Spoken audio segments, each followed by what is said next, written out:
The council hall was a grand structure, carved into the rocky surface of Titanus IV.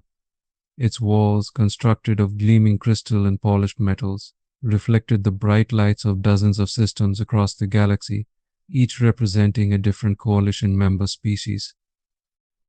Today, however, those reflections were more subdued. An undercurrent of unease ran through the gathered council, a tension crackling in the air like the charged energy before a storm. Representatives of every major species in the galaxy had gathered, and there was only one reason that could demand such a rare congregation: the humans. At the center of the council hall, Ambassador Threx, a Ruelian whose species was famed for their precision in battle, raised his many arms to signal silence. His voice, amplified by the hall's acoustic enhancers, echoed with a cool authority. Representatives of the Galactic Coalition, we meet today to discuss a matter of grave importance, one that concerns us all. Recent events on the Corlax expanse have revealed a potential threat to the stability of this galaxy. This threat, he paused, looking at the assembled council members, is humanity. Murmurs rippled through the crowd, and for good reason.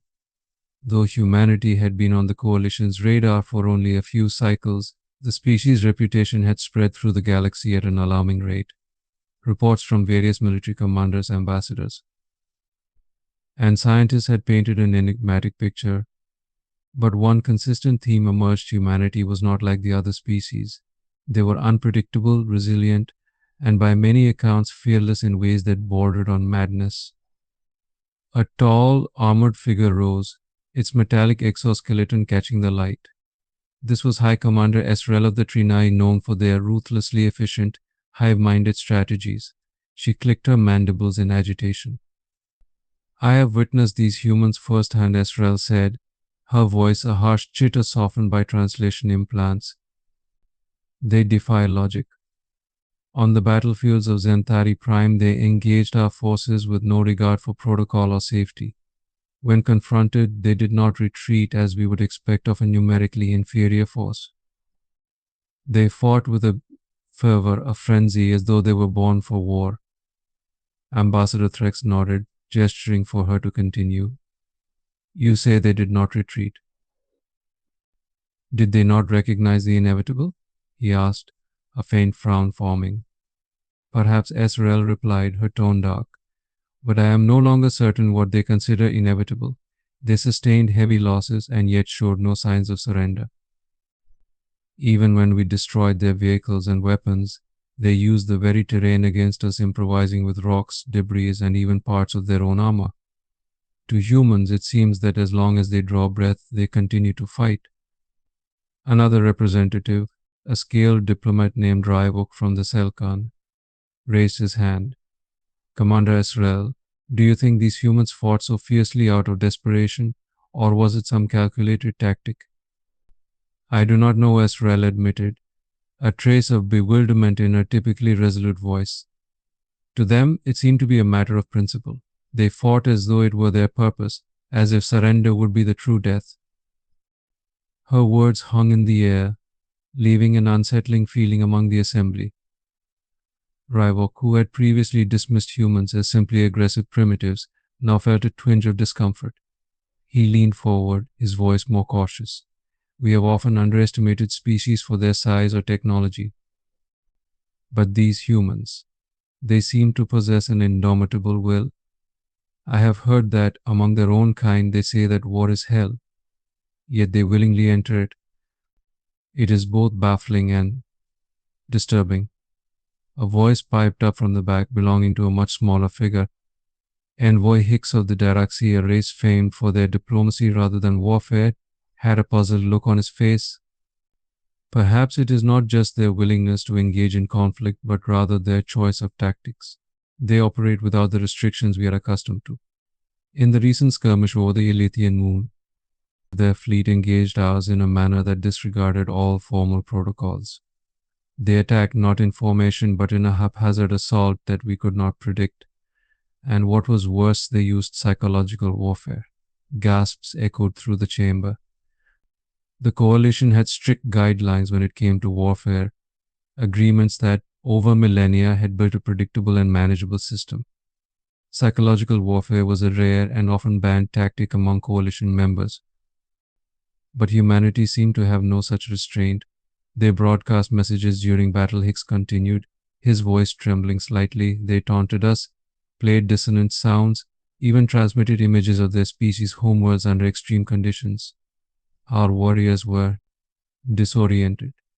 Some became convinced that these humans were otherworldly, that they could not be defeated. Ambassador Threx let the murmurs settle before speaking again. So it is not just their willingness to fight, nor their tactics alone, but their very approach to conflict that sets them apart, he concluded. They are, it seems, capable of twisting the very nature of war to their advantage. They fight not only with weapons, but with their minds. A silent consensus seemed to settle over the representatives. The humans were not merely another aggressive species. Their apparent lack of fear, their ingenuity, and the relentlessness that they brought to every skirmish marked them as uniquely formidable. Threx sighed, a gesture rarely seen from a Rolian who prided themselves on their poise.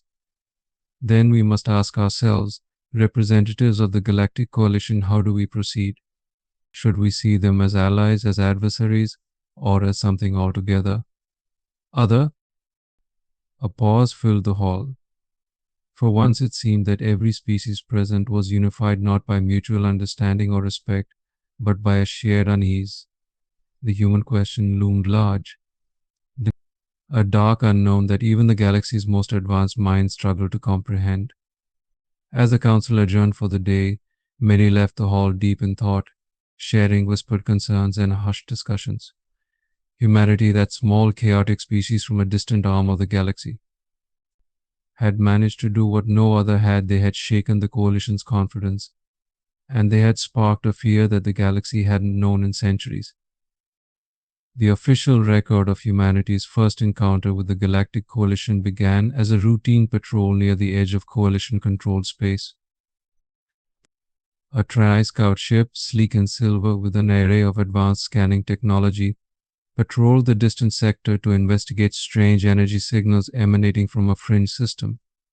Unbeknownst to the Trinai, this was the outermost edge of humanity's territory, recently settled and barely mapped by human explorers. When the Trinai ship intercepted signals from an unidentified fleet, they thought it to be a rogue mining expedition or perhaps an errant trader. Captain Verloc, the Trinai scout commander, ordered a passive scan of the ships. It appears to be an unregistered fleet, Verloc reported to his crew. Primitive design, likely non-hostile. 9 hostile late in unstationed. Unbeknownst to Captain Verloc, the crew of the human vessel, a mining freighter named Stalwart Sun, had picked up the signal too. On board, the captain, a grizzled spacer named Jonas Reed, eyed his outdated equipment with a mix of frustration and curiosity. Captain, one of his crew said, adjusting the radar with a frown, "I'm getting some kind of signal off to our port side. Well, I'm not sure what it is. Doesn't match anything from Earth's records." Reed squinted at the display, a hodgepodge of makeshift repairs and salvaged parts that were characteristic of human ingenuity in space. "Probably a malfunction," he muttered, but his instincts told him otherwise. This far out, any anomaly was worth checking. "Set a course for the source. Let's see if we can make sense of it." Within minutes, the Stalwart Sun altered its course, approaching the Trinai scout ship. Captain Verloc, noticing the change, viewed it as a standard greeting procedure. In coalition space, contact protocols were straightforward and respectful: an exchange of signals, a non-invasive scan, and peaceful observation. The Trinai expected this fleet, no matter how primitive, to abide by similar customs. As the two ships drew closer, Captain Reed watched through the reinforced viewport of the Stalwart Sun and saw the sleek silver craft hanging in the void.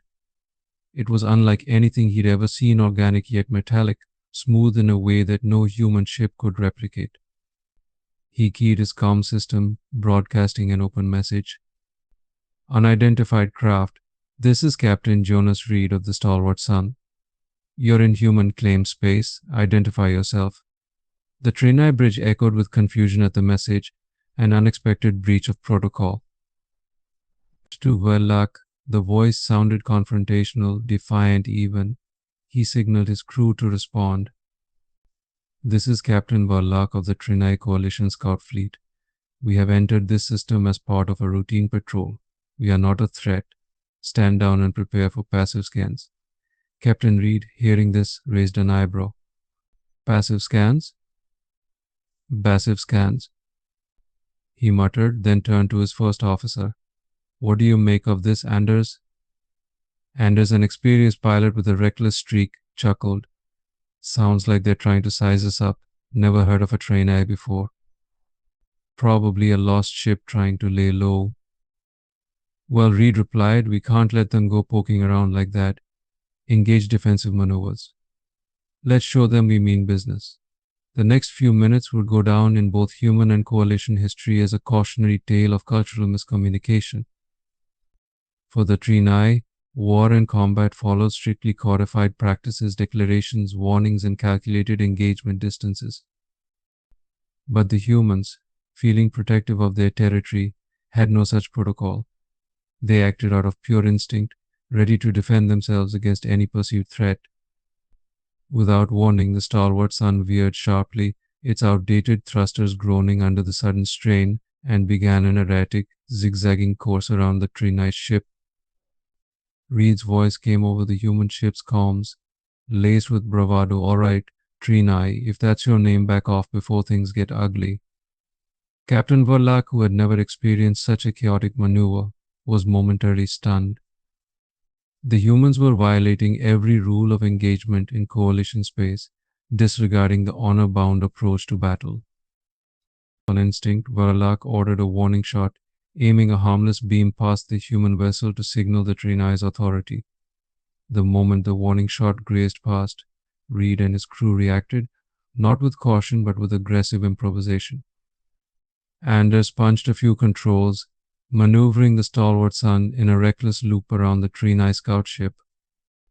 The humans fired a barrage of mining lasers at close range, targeting the Trinai's weaker exterior sensors, not a weapon that could pierce the hull, but enough to disable key systems temporarily. What are they doing? Verlac shouted, gripping the edges of his control panel. They're acting like mad beings. The Trinai Scout's systems flickered and went offline for brief moments as the humans continued their unpredictable maneuvers. Captain Verlac's crew, unaccustomed to facing an enemy who did not adhere to orderly formations, struggled to keep up. Human tactics seemed bizarre, chaotic, and frankly reckless. In Trinai warfare, each move was calculated for efficiency, for precision. But these humans were weaving around their ship in a patternless dance, firing and dodging with no apparent plan. At one point, Anders shouted back to Reed, "They're still on our tail, Captain. Let's try a direct approach." Reed grinned, a wild spark in his eye. "All right, bring us around and prepare for docking clamps. We're going to let them know who they're dealing with." The crew of the stalwart sun scrambled to comply, rigging what little they had to simulate an attack run. Meanwhile, the Trinai ship scrambled to understand the humans' approach, analyzing their trajectory with ever-growing concern. And then, just as the Trinai predicted a safe maneuver based on coalition battle algorithms, the humans did the unthinkable. They accelerated directly toward the Trinai vessel. "Brace for impact," Verlac shouted as the human ship closed in. The stalwart sun swerved at the last moment, firing another volley of mining lasers that sent the Trinai ship into a defensive spiral. In that split second, Verlac realized something profound. The humans were not fighting to win conventionally. They were fighting to survive, to overcome. For them, victory lay in unpredictability, in sheer determination, in the instinctive will to dominate an opponent who threatened them. Just as quickly as it had begun, the skirmish ended. The human vessel, apparently satisfied with its evasive maneuvers, disengaged and drifted back. Captain Reed's voice came over the comms once more, a note of warning in his tone. "Let that be a lesson, Trinai. Next time, ask before poking around in our space." The Trinai crew sat in stunned silence, processing the chaotic exchange. To them, humanity's tactics defied every rule of engagement. There was no symmetry, no honor in their combat style. It was raw, volatile, and alarmingly effective. Captain Verlac, regaining his composure, recognized a chilling fact: humanity operated outside the established norms of warfare. Back on the Coalition homeworld, Verlac's report would send shockwaves through the ranks. Humanity's first encounter with the Galactic Coalition revealed them not as mere primitives, but as a species capable of turning chaos into a weapon. It was a wake-up call for the Coalition, a warning that there were beings out there who didn't need strategy or tradition to achieve victory. For humanity, it was simply a day in uncharted territory.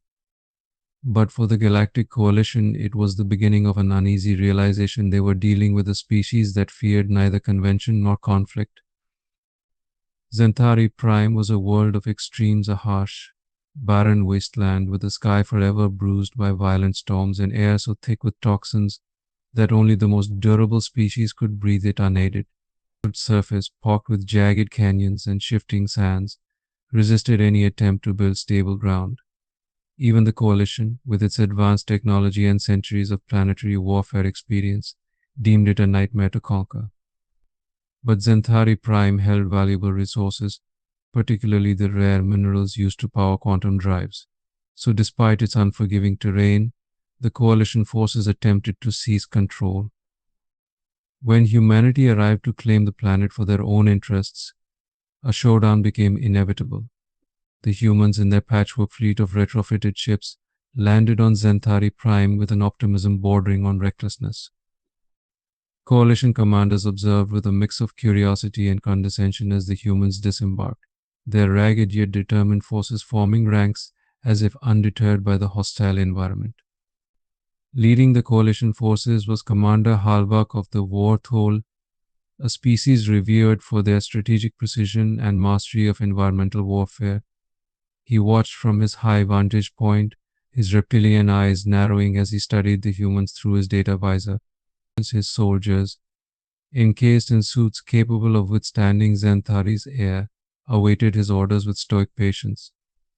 "Let the humans expend themselves on the land," Halvak instructed. "We will engage only when they are weakened. This terrain will do our work for us." And so it began. The humans advanced, seemingly undaunted by the suffocating air, the scorching daytime heat, and the bone-chilling cold that swept in each night. They didn't have the advanced breathing apparatus of the Coalition troops, nor did they bring environmental exosuits designed to repel the terrain's harshest elements. Instead, the humans wore makeshift masks, layered their clothing in crude insulation, and fashioned shields from the metal wreckage of their landing crafts. Commander Halvak scoffed at the sight. "Primitive. Foolish. They will last hours, maybe a day." But as dawn turned to dusk and then to another daybreak, the humans remained. They pushed forward deeper into Coalition-held territory, advancing despite attacks from Coalition drones and ambushes laid by Halvak's forces. And when the humans came under fire, they responded with a ferocity that defied logic. Halvak's troops, trained in formal formations and honed strategies, found themselves outmaneuvered by an enemy that had no discernible plan. The humans didn't rely on predictable formations or specific firing orders. Instead, they reacted with swift improvisation, adapting to each ambush, using rocks, debris, and even the natural crevices in the terrain as cover. On the third day of fighting, the Coalition forces deployed an entire battalion to entrap a contingent of human soldiers who had ventured too far. This battalion set up on the edges of a deep canyon, expecting to ambush the humans from above. But when the humans arrived, they did something that shocked the Coalition forces. They didn't take cover, didn't attempt to retreat. Instead, they charged straight at the battalion, plunging into the canyon. Madness, Halvak hissed as he watched from his control station. He ordered his forces to maintain their positions and surround the canyon, expecting an easy slaughter. But the humans didn't fight as expected. They split into small units, darting across the canyon floor, using every bit of rock and shadow as cover. They scaled the canyon walls with an agility that defied their heavier builds, sniping and disrupting coalition forces from every conceivable angle. Human soldiers began employing guerrilla tactics unfamiliar to coalition forces. Using the toxic sand, they created blinding dust storms covering their advance and retreat with ruthless precision. By nightfall, they had set up makeshift camps at different canyon points, organizing themselves in ways the coalition forces could not predict. Coalition scouts reported back in frustrated tones, Commander Halvak, they are unpredictable. We cannot contain them. They scatter and regroup constantly, disrupting our formations. It is nothing more than an uncoordinated frenzy, Halvak replied, brushing off his scouts' concerns. Hold your ground and wait for them to exhaust themselves. However, exhaustion seemed foreign to the humans. Despite the lack of proper oxygen, proper equipment, or stable ground, they fought relentlessly, trading places, rotating shifts, sharing supplies, and rationing their resources with an efficiency born from raw survival instincts. By the fifth day, Halvak noticed something that unsettled him, a pattern emerging in the humans' chaos. What appeared as random attacks were actually coordinated strikes, each one testing the coalition force's weaknesses. The humans had observed, adapted, and adjusted to the environment with shocking speed, exploiting the same terrain that was supposed to destroy them. The coalition forces, meanwhile, grew weary. Their advanced suits began to overheat under the constant strain. Batteries for essential gear dwindled, and while they had brought ample resources, none expected such a prolonged engagement. One night, as the coalition forces tried to regroup, the humans launched a daring midnight raid. They descended from the canyon walls, silent and disciplined, catching the coalition soldiers off guard. Human forces flooded the coalition encampment, disarming patrols, disabling vehicles, and dismantling defense systems with savage precision. The humans fought with improvised weapons, sharpened metal poles, rocks reinforced with steel, and repurposed drone parts. Coalition soldiers were stunned by the humans' resilience, but even more so by their ingenuity. A single human soldier was reported to have used an empty canister of coalition oxygen as a makeshift explosive, blowing through barricades in a burst of fire and pressure. Another soldier created a shield from reinforced scrap metal, advancing through coalition fire like an armored beast. By dawn, the coalition encampment was in tatters, its soldiers scattered and demoralized. Those who tried to regroup were met by a relentless wave of human fighters who struck with an aggression bordering on reckless abandon. But beneath that fury lay cold calculation. The humans were fighting for every inch, claiming territory foot by foot, mile by mile.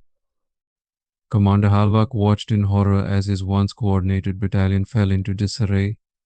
They had underestimated humanity's endurance, their unyielding drive to adapt to adversity. Halvak attempted one last tactical formation, organizing his troops in a defensive circle. But before he could give the command, the humans launched a simultaneous assault from all sides. The final stand was brutal and swift. Halvak saw human faces in every direction, their expressions a mixture of exhaustion, defiance, and raw determination.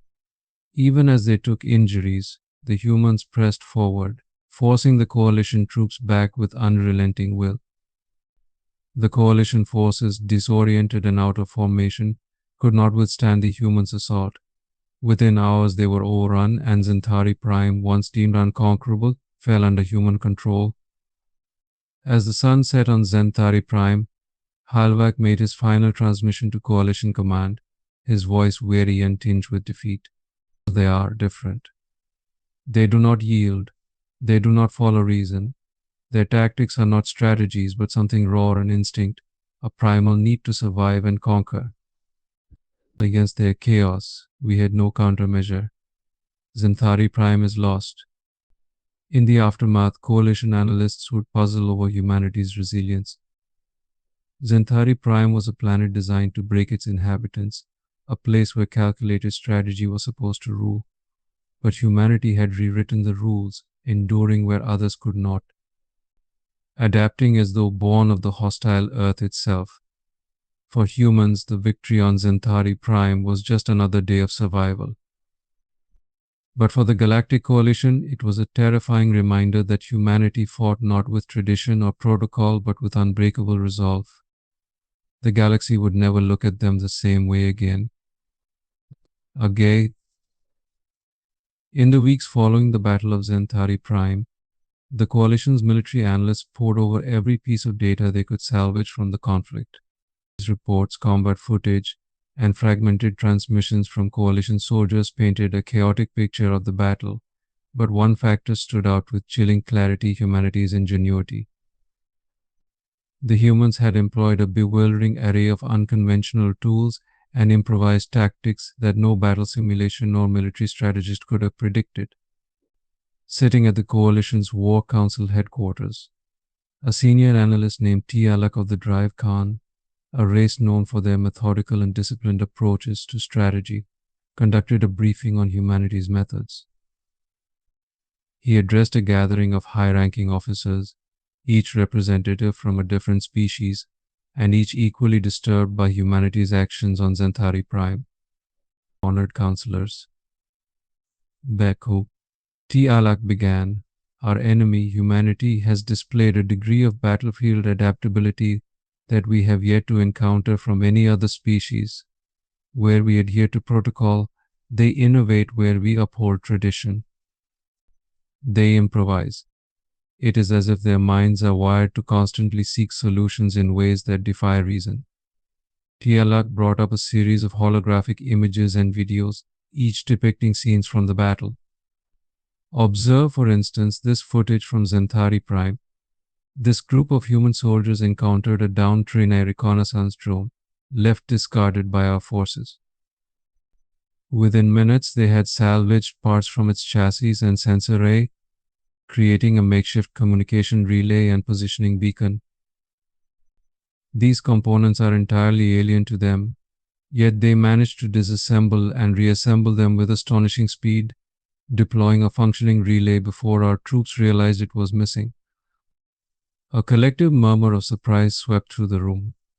In coalition warfare, drones and discarded equipment were typically left to disintegrate, rendered unusable by failsafes designed to prevent technology theft. But the humans had bypassed the failsafe, recognizing its importance to the ongoing skirmish and adapting it for their purposes without formal training or specialized tools. Furthermore, TLR continued, the humans have an uncanny ability to modify their text mid-battle. Observe this instance. He gestured to another hologram, where a coalition ambush had trapped a small human contingent at the edge of a canyon. Cut off from their main force, they should have been easy targets. Yet within moments they gathered debris and used it to reinforce their position, creating an improvised barricade. The footage showed humans lifting fallen metal plates, stray rocks, and even broken equipment to form an impromptu shield wall. A group of soldiers took shelter behind it, covering their comrades, who used this limited protection to rain suppressive fire on the coalition forces, eventually driving them back. But they did not stop there, Tialak said, his voice rising with a mix of amazement and trepidation. As soon as they secured their position, they rigged explosive charges from spare ammunition casings and charged power cells. When our reinforcements arrived, they detonated the charges, collapsing the canyon wall and creating a natural barricade that cut off our forces. An Orca general in the audience, famed for his tactical precision, shook his head. These humans, they made explosives from scrap and then collapsed the terrain itself to entrap our forces. Yes, Tialak replied gravely, and that is the crux of the problem. To them, no item is without purpose. Discarded tech, debris, even terrain itself, they manipulate all of it to gain advantage, no matter how improbable the solution appears. He paused, allowing the gravity of his words to sink in before continuing. Humans have developed what I would call a trial by fire approach to survival. Their history, as we have come to understand it, is one of near constant conflict and harsh conditions, shaping them into a species that can innovate under pressure. They treat every scenario as a problem to be solved with whatever is at hand, No material is useless, no terrain entirely inhospitable. One of the audience members, an amphibious Yalit commander, chimed in. I've read accounts of them using their own bodies to create shields for their comrades, even sacrificing themselves to complete objectives. How can a species learn to disregard its own survival instinct in that way? From what we understand.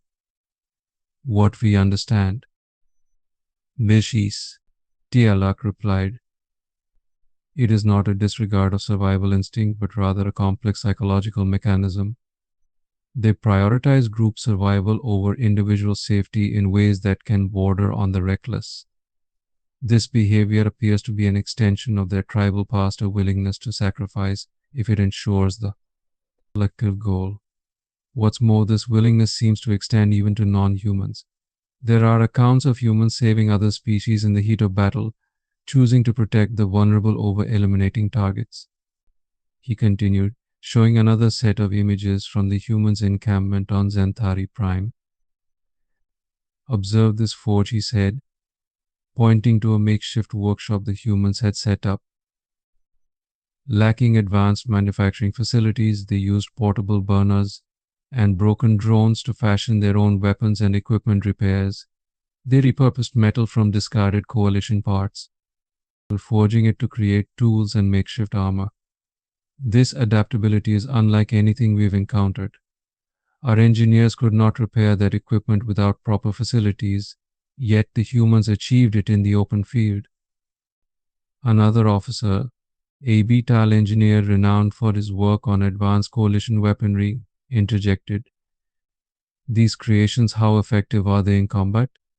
Surely their improvised weapons can't rival our tech? Tialak's mouth tightened as he shook his head. On the contrary, their makeshift weapons are often more resilient under Xanthari's conditions. We discovered that a group of humans repurposed salvaged laser casings and linked power cells into rudimentary but effective railguns. These devices lack the range and stability of our own weaponry, but their power and impact were undeniable. One such weapon single-handedly decimated a coalition walker, which should have been impervious to their conventional arms. Stunned silence followed his words. The coalition had designed walkers to be nigh indestructible, able to traverse even the most treacherous terrain and withstand direct fire. The thought that a group of humans had brought one down using a jerry-rigged weapon was unfathomable. Tialak pressed a button, closing the holograms and facing the audience. This leaves us with a troubling reality. Humanity's approach to combat is not constrained by our standards. Their capacity for rapid problem-solving and battlefield adaptation renders them unpredictable. This adaptability is not merely a trait but a defining aspect of their survival in combat. RT strategy. The Betal engineer shook his head in disbelief. It is as if the universe itself has forged them to survive in chaos, and they thrive in it. There is no predictable approach for dealing with a force that does not adhere to predictability. Tialak nodded gravely. Precisely. It is why our strategies as they currently stand are insufficient. We cannot anticipate their moves based on the tactics we use with other species. Every defeat for humanity is merely a lesson to be adapted from. And every lesson turns them into an even more formidable force. As the assembly dispersed, the weight of what they had learned hung heavy over each officer. Humanity's ability to repurpose, adapt, and survive in conditions that would break any other species had reshaped the coalition's understanding of warfare. These primitives were not held back by their lack of technology. Instead, they were liberated by it, unbound by the limitations of advanced civilizations. It was clear to everyone in the room that humanity's strength did not lie solely in weapons or numbers, but in their unstoppable ability to innovate and endure. In humanity, the coalition had met a force that defied convention. And as Tialak's presentation came to a close, a chilling realization dawned on every officer present. They were not dealing with just another enemy. They were facing a species that, through millennia of hardship and trial, had learned to wield chaos as a weapon for the coalition's medical corps.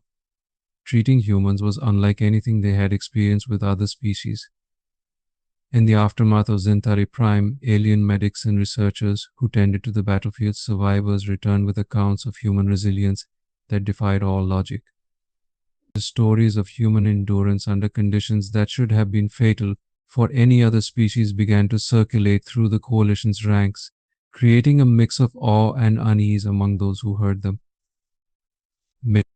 On a crisp morning aboard the coalition's hospital ship, Serenity's Reach, Dr. V. Rack, a seasoned K-Tari physician, reviewed a particularly baffling case, a human soldier named Lieutenant Jameson.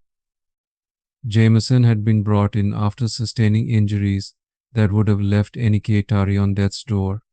Burns covered over half of his body from exposure to Zentari's toxic sands. His left arm was fractured in multiple places, and he had a punctured lung from shrapnel. Despite these injuries, Jameson had continued to fight for 3 days before being evacuated.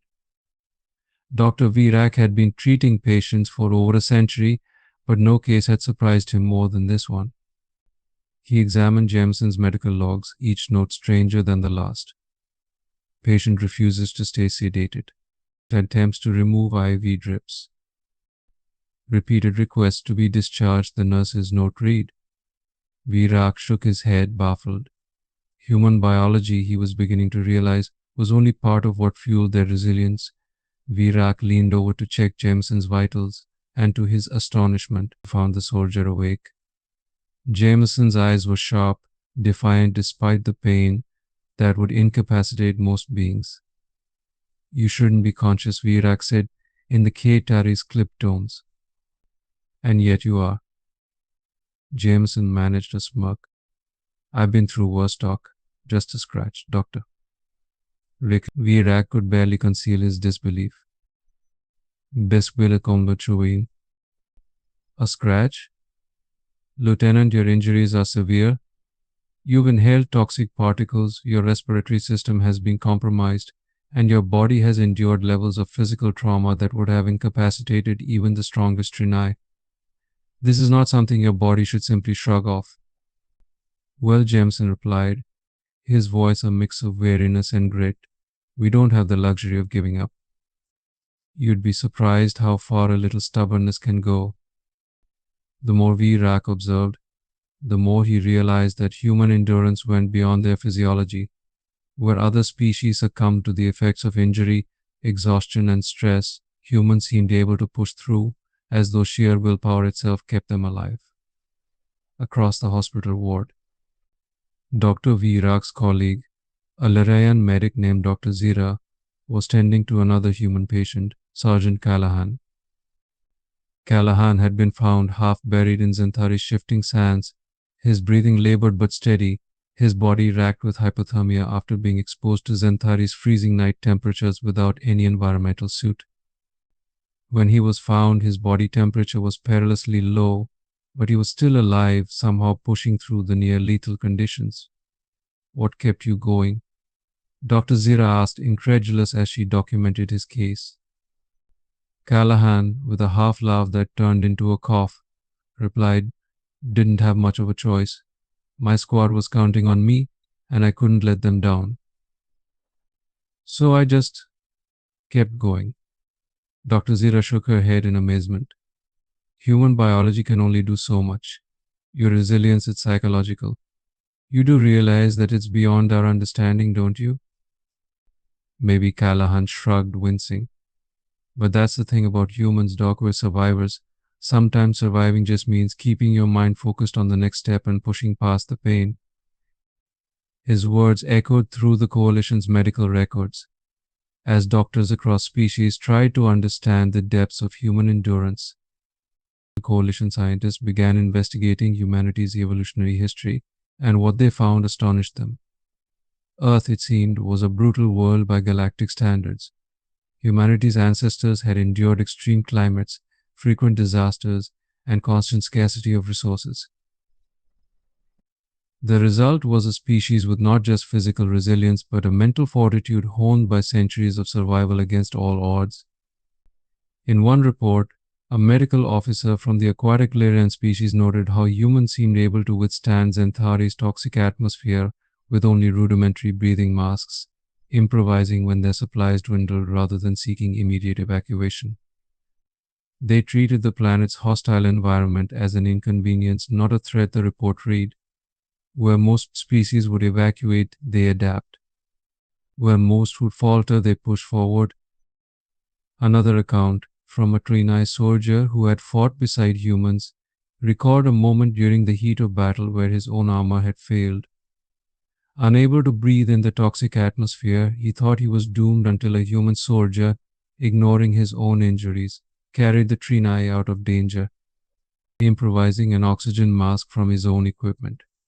When I asked why he risked himself for a Trinai, he just said, "Couldn't leave a friend behind," the soldier recounted. "I cannot imagine any being showing such reckless courage, and yet, for him it seemed natural." This resilience puzzled the coalition deeply. Humans could survive conditions that would kill most species, yet it was not merely a product of biological toughness. It was a blend of grit, loyalty, and an apparent disregard for their own limitations. Coalition officers tried to apply rational explanations to these behaviors, but the simple truth was that humans possessed a capacity to endure rooted in something far more elusive than biology. Back on the Coalition's capital planet, this new understanding of human resilience led to heated discussions among military strategists and researchers. In the War Council's chambers, officers spoke in hushed tones of what they had learned. "It's not just physical resilience," noted General S. Rath of the beetle species, his tone serious. "Their minds are different. They endure pain and hardship not simply because they are stronger, but because they choose to." A Trinai analyst added, "They seem to disregard their own safety. Their survival instinct extends beyond the individual. It's as if they fight for something greater, even when it costs them personally." For humans, it appears that pain and sacrifice are part of the process, not deterrents. The War Council sat in somber silence, each representative weighed down by the implications. Human resilience was more than just a biological quirk, it was a psychological force, a relentless drive that defied logic. In other species, the mind and body were tightly intertwined. When one weakened, the other soon followed. But for humans, the mind alone seemed to fuel them when the body faltered. For the Coalition, this newfound respect for human resilience transformed their understanding of warfare. They were no longer simply facing a species that could adapt and innovate on the battlefield. They were up against beings who, through sheer willpower and stubbornness, could push past pain and fear to achieve their goals. In the days following the briefing, the Coalition began revising their protocols for human engagements, recognizing that they could no longer rely on traditional tactics that relied on fatigue or attrition. To face humanity, they would need to prepare for the possibility that every human, no matter how injured or outnumbered, would keep fighting until they could no longer stand, and even then they might simply crawl forward. Humanity, it seemed, had transformed survival into an art form. They possessed an intangible weapon that no other species could replicate, a force rooted not in muscle or machinery but in unbreakable spirit. And for the first time, the galaxy's most powerful coalition realized that its greatest enemy might be the very thing it had taken for granted: humanity's indomitable will. The Coalition War Council had always prided itself on clarity. Its warriors understood their roles. Its commanders were certain in their strategies, and its soldiers followed strict protocols, whether in victory or defeat.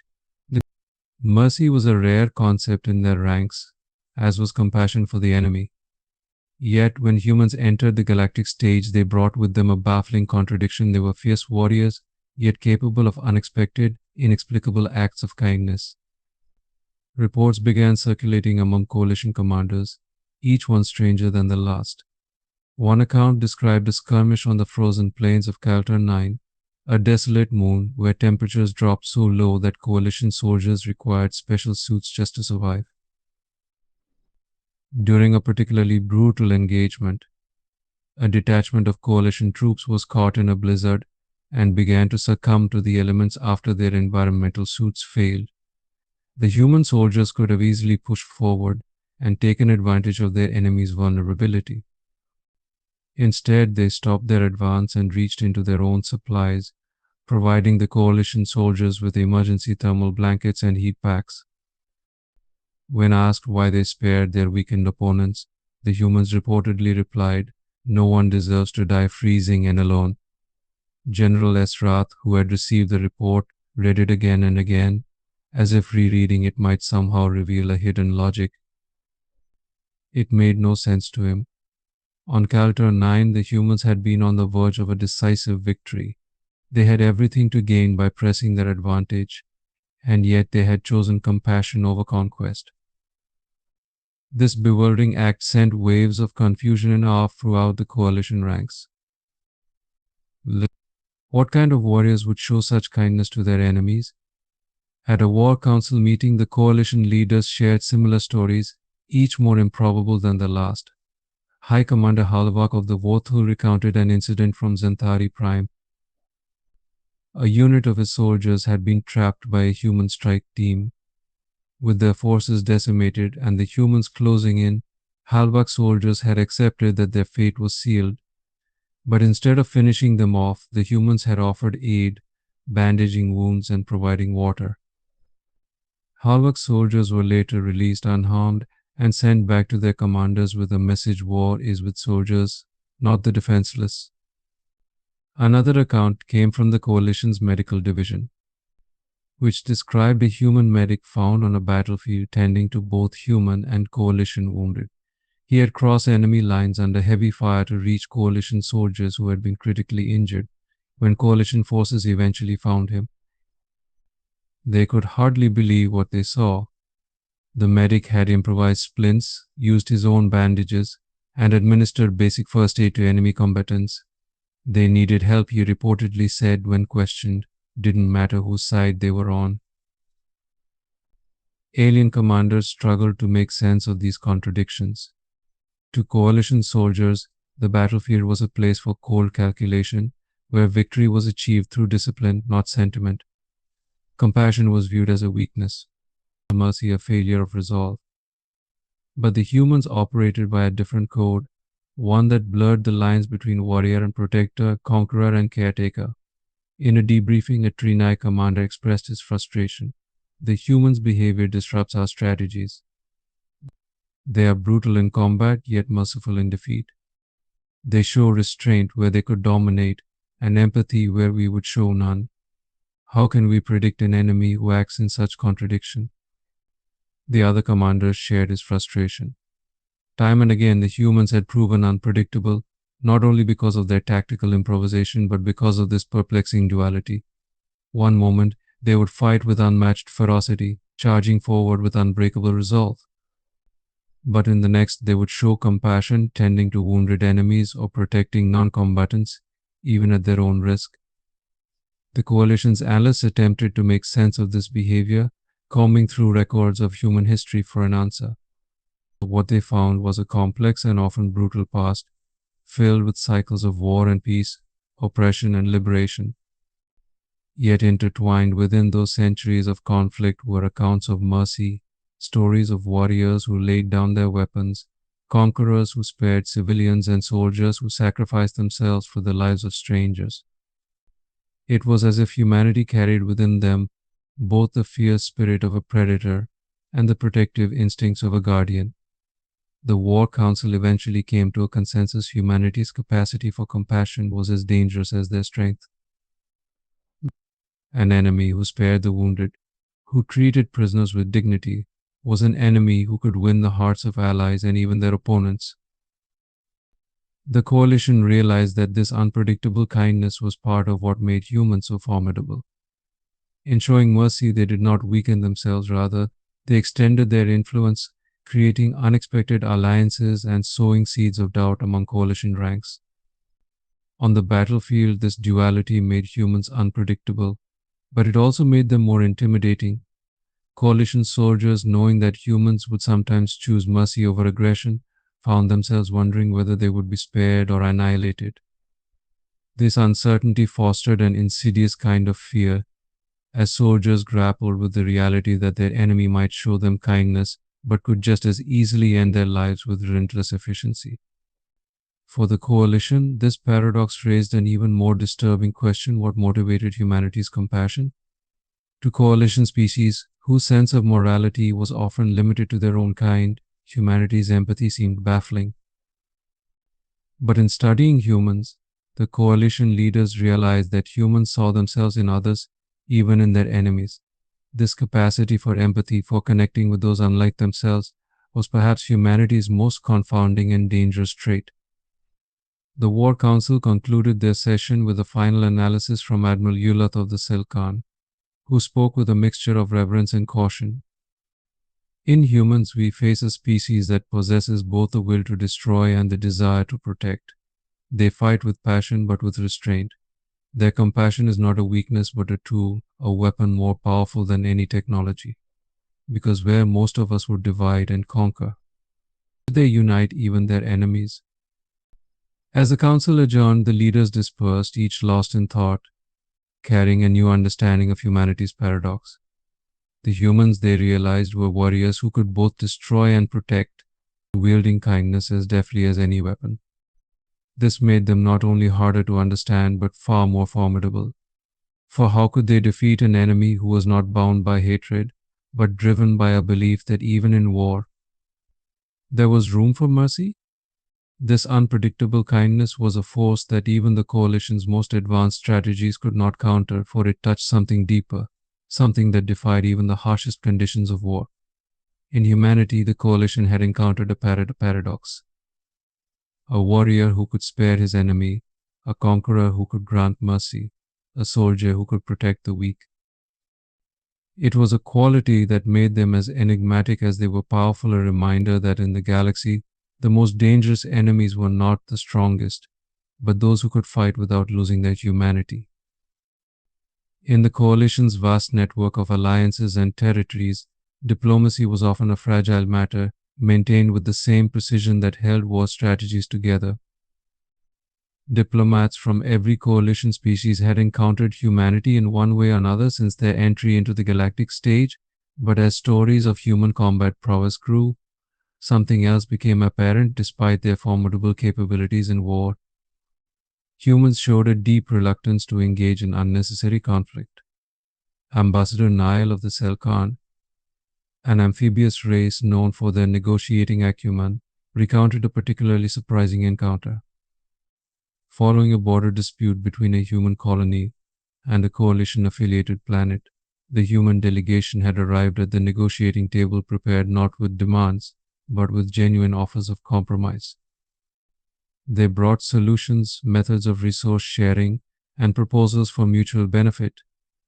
It was as if they wanted to avoid conflict at all costs, Nile said, her frilled gills quivering with surprise. They did not see themselves as conquerors, nor did they demand submission. Instead, they sought cooperation. The coalition, accustomed to viewing humanity as a warrior species, struggled to reconcile this behavior with what they had observed on the battlefield. But as more diplomatic interactions followed, a pattern emerged. Humanity, it seemed, held a deep-seated respect for peaceful resolutions.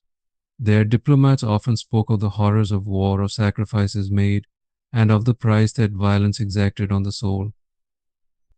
To the coalition, this stance was almost alien. Species that could fight with such ferocity rarely harbored such aversion to war.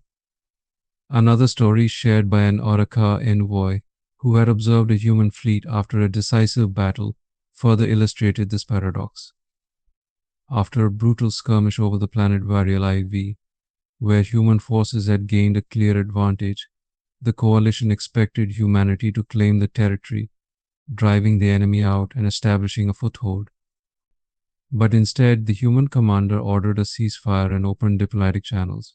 The humans sent a message to the coalition forces: we are prepared to negotiate terms of peace if you are. What kind of victor seeks peace immediately after a hard-won victory? The Oraka envoy asked the council, her voice a mix of disbelief and grudging admiration. It defies every logic of war we know. In the Council's deliberations, this restraint gave rise to a profound debate. Some leaders argued that humanity's reluctance to engage in unnecessary conflicts made them less of a threat, seeing their willingness to negotiate as a sign of softness. Others, however, saw this reluctance as something far more intimidating. Humanity, they argued, fought only when they had to, and when they did, they committed with a fierce, unyielding determination. It was a kind of selective ferocity that marked them as uniquely dangerous. They didn't fight out of habit, but out of principle. Ambassador Threx voiced the collective fear plainly. If they go to war only when it truly matters to them, then every battle we engage in with them is of the utmost importance.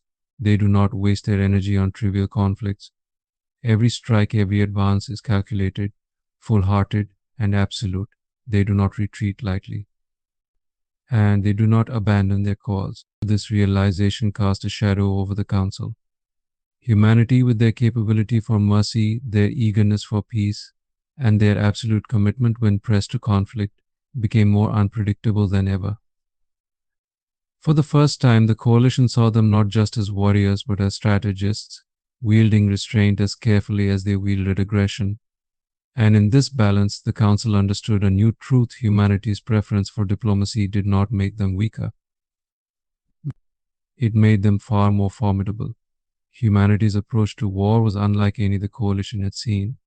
While every species used intimidation and posturing to some degree, humans had developed it into an art form, one that played on fear, confusion, and the unsettling unpredictability of their culture.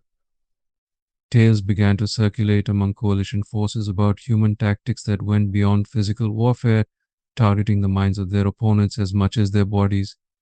In one encounter, a Trini scout ship intercepted a human battle broadcast. Expecting standard tactical commands or fleet positioning signals, the Trini instead found themselves assaulted by deafening, rhythmic noises, loud war music that shook their hulls and pulsed through their comm channels. The Trini, accustomed to the quiet efficiency of space, were horrified as the human fleet advanced under this wall of noise. The music, a blend of drums and distorted voices, seemed to energize the humans, spurring them on with an intensity that made their movements erratic and terrifying. "We could not understand it," one Trini officer reported afterward, visibly rattled. "It was as if the noise gave them strength." Their ships surged forward almost recklessly, and their attacks became unpredictable. This music, it is not just sound to them. It is part of their spirit, something they use to amplify their ferocity. But it wasn't just the music. The humans used battlefield taunts and psychological tactics designed to unnerve their enemies.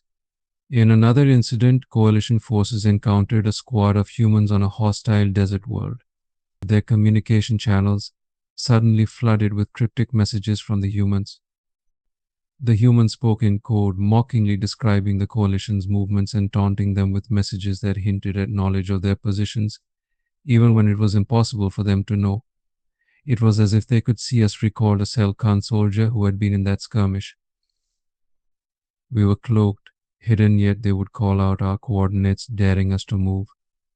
It was maddening. Some of my comrades refused to leave cover, convinced the humans were watching us from every angle." The coalition quickly learned that humans could exploit their enemies' fear and insecurity as readily as any weapon. They realized that the humans' refusal to surrender, even in desperate situations, created a psychological barrier that many soldiers struggled to overcome. Coalition forces were trained to exploit weaknesses, to push their opponents to submission, but the humans seemed impervious to the notion of surrender. For them, battle was either a victory or an honorable death. There was no middle ground. In another engagement, a coalition commander reported human forces using patience as a weapon. They would dig in, waiting hours or even days without advancing, baiting their enemy into making the first move. When the coalition forces inevitably grew restless and initiated an attack, the humans would counter with a ferocity that shattered any momentum the coalition had built. "Their patience is as terrifying as their aggression," the commander observed. "We do not know if they are hiding, advancing, or simply waiting until we make a mistake." Every moment they are unseen, we fear where they will strike next. Over time, coalition soldiers began to dread fighting against humans, not just because of their physical strength or tactical adaptability, but because of the psychological strain. The humans wielded unpredictability like a weapon, leaving coalition forces on edge, second guessing every move. Soldiers feared not just death but the creeping, insidious dread that the humans would do something incomprehensible, something that shattered their carefully crafted battle plans.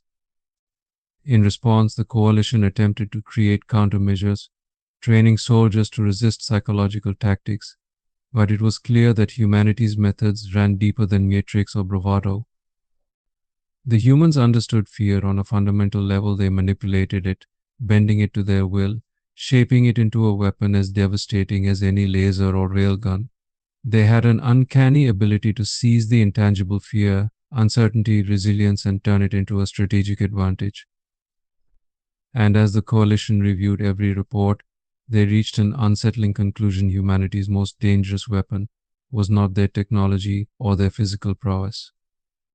It was their capacity to turn fear itself into an ally, to wield patience and unpredictability with a precision that left their enemies off balance, uneasy, and ultimately defeated.